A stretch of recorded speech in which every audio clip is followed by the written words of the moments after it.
speaking of the confirmation of Ketanji Brown Jackson, that is what the liberals got upset with Chuck Todd over. And I thought that this was a pretty funny story. Now, the interesting thing about this is that Chuck Todd apparently said something as Jackson was being confirmed that really rubbed the MSNBC viewers the wrong way. And what's really hilarious about this is that you can't even find video of the clip in which he said the thing that they got all pissed off about, which shows that they really got pissed off over absolutely nothing. Usually if somebody says something outrageous that they get in trouble over, it's like on Twitter or makes its way to YouTube and you get to rewatch it and evaluate it. That did not happen. All of a sudden, out of nowhere, for no apparent reason, Chuck Todd started trending. If you take a look, John Cooper has 947,000 followers. Here, former national finance chair of Draft Biden 2016, Long Island campaign chair for Barack Obama, pretty high up. Mm-hmm. Does anyone else think Jen Psaki would make a perfect replacement for Chuck Todd? KZ Mo says, with Rachel Maddow returning, this would be a great time for MSNBC to replace Chuck Todd with Ali Velshi.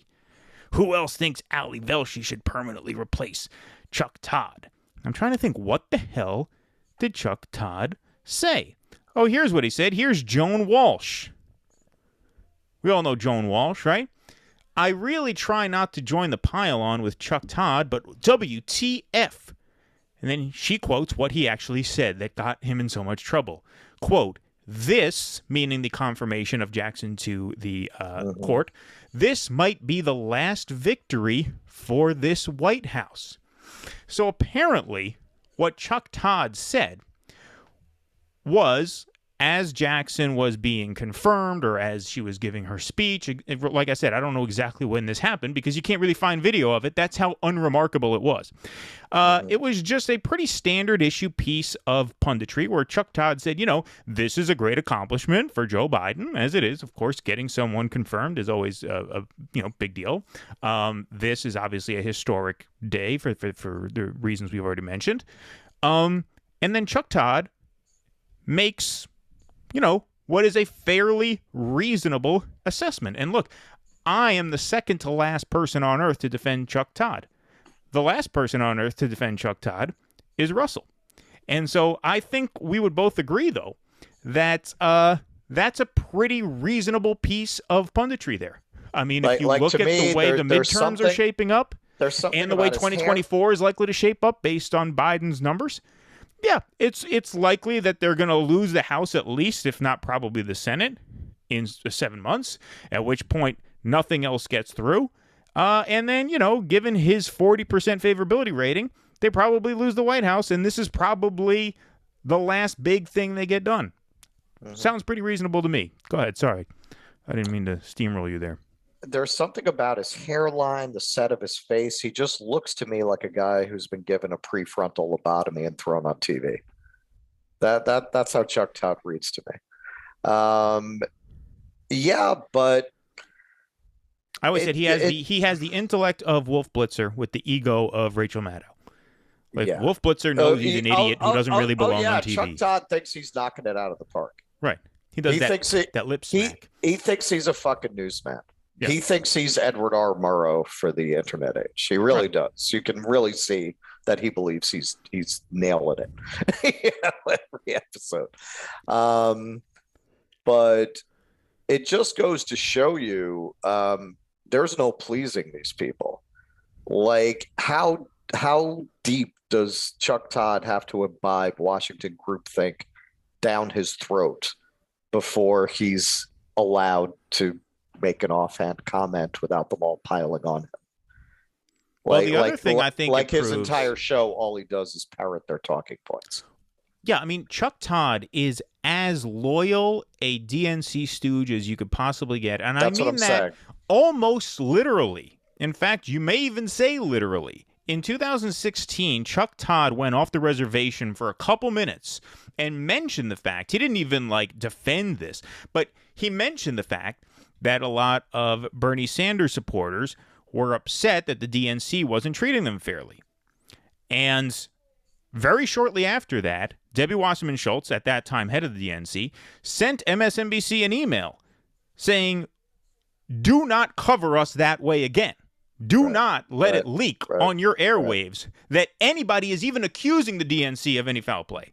And you know what Chuck Todd did? He shut his little chipmunk fucking mouth. Yep. Because that's how loyal he is.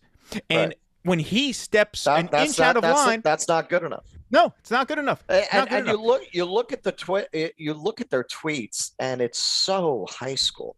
They are such a bunch of fucking mean girls.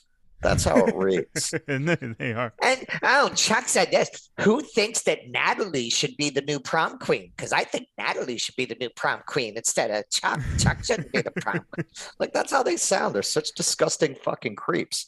And Joan Walsh there, God, woman, do you really have absolutely no pride? Don't you remember how they fucking dropped you like a bad habit from MSNBC and nobody stood up for you? Nobody. Not Maddow, not Reed. None of your buddies there said a fucking word on your behalf. And now you're out here towing the party line.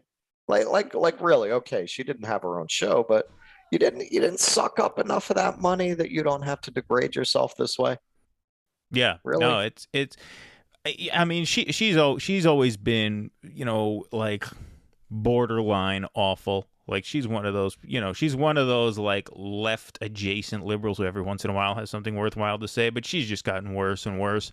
And the other takeaway from this, the thing that I thought of is what I very often think of when it comes to these people, both the MSNBC leadership, the anchors, and the audience, is what projection all of their critiques of Trump actually are. Like, if this does not display a dripping contempt for the press, then what does? It just shows that they have no actual reverence for the media or for the press or for the importance of a free press. It just shows that they want them to reinforce their biases, and if they don't reinforce their biases, then they have no need for them. It's like they don't like, he expresses just a thought that wasn't even like, he wasn't saying he wants this to be the last accomplishment of the Biden White House. He's saying, look, the poll numbers for the midterms suck, Biden's numbers suck, Harris's numbers suck, and so based on all this, they're probably going to lose in 22, and they're probably going to lose again in 24, which means this could very well be the pinnacle of the Biden era. And I don't see how that's at all unreasonable. It very likely is. Please clap.